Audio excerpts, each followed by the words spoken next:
Half of the population in Canada doesn't have a will.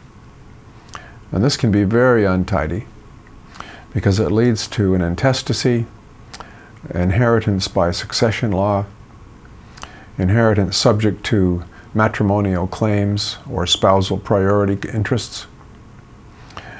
So it's much better to have a will.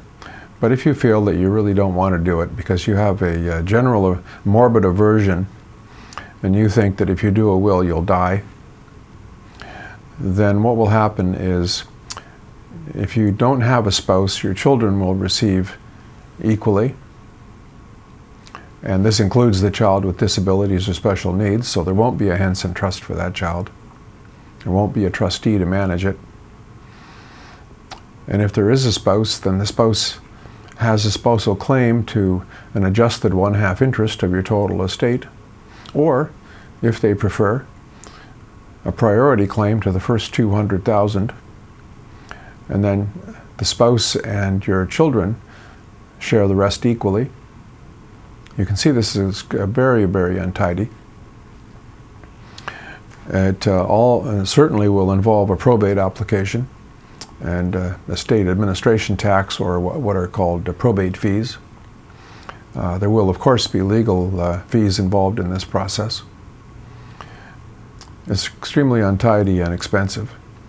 Whereas if you have a will, you can either avoid probate in a lot of cases, or if you do have to have probate, the estate is settled in a simple and straightforward manner. People receive what you want them to receive in the proportions you want them to receive it.